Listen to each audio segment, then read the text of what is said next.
All right. Earlier this week, there was this moment in a hearing, congressional hearing, that hardly got any attention. These happen all the time. Most hearing moments get no attention, right? Secretary of State Tony Blinken was appearing virtually before the House Foreign Affairs Committee, and he was asked this question by Democratic Congresswoman Ilhan Omar of Minnesota.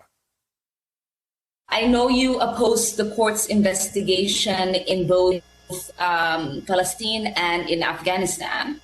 I haven't seen any evidence in either cases that domestic courts both can and will prosecute alleged war crimes and crimes against humanity.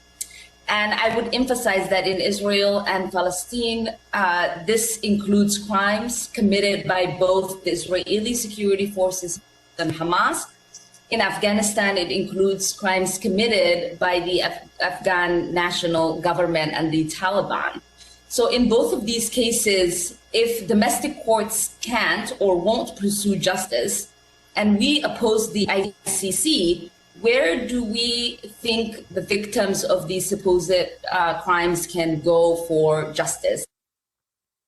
All right, just to be clear here, right? The Congresswoman was asking Secretary Blinken where he thinks victims of alleged war crimes and crimes against humanity can go for justice if local courts, say Israeli courts or Afghanistan courts, will not look into these cases, and if the U.S. opposes the International Criminal Court, or ICC, from investigating these alleged crimes when it comes to Afghanistan and the Israeli-Palestinian conflict.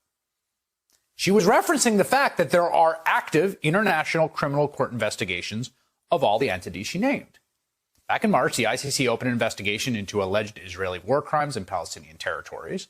The inquiry is expected to investigate alleged crimes committed by Israelis and also Palestinians. It will look at whether rocket fire by Hamas and other groups from Gaza amount to war crimes. Last year, the ICC ruled its chief prosecutor can open an investigation into allegations of war crimes in Afghanistan since 2003 by all sides in the conflict, including the Taliban and U.S.-led forces.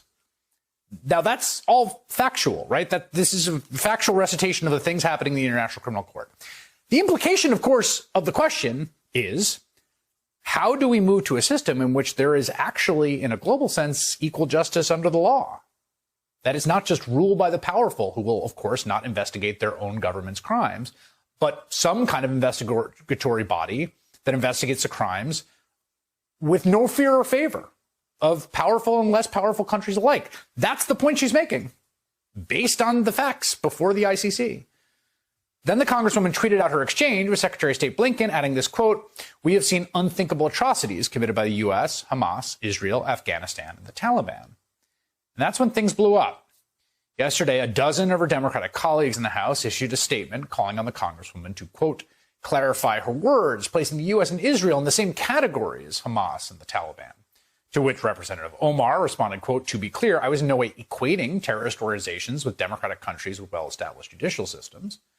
Afterward, House leadership, including Speaker Nancy Pelosi, issued a statement welcoming the clarification by Congresswoman Omar, while also warning her that, quote, drawing false equivalencies between democracies like the U.S. and Israel and groups that engage in terrorism like Hamas and the Taliban foments prejudice and undermines progress towards a future of peace and security for all.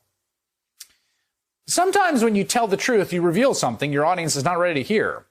So, if you have a problem with the grouping of these entities together, and I understand why you would, you should turn your ire towards whatever it is the U.S. has done to put us in that category, and not on Congresswoman Ilhan Omar for pointing it out.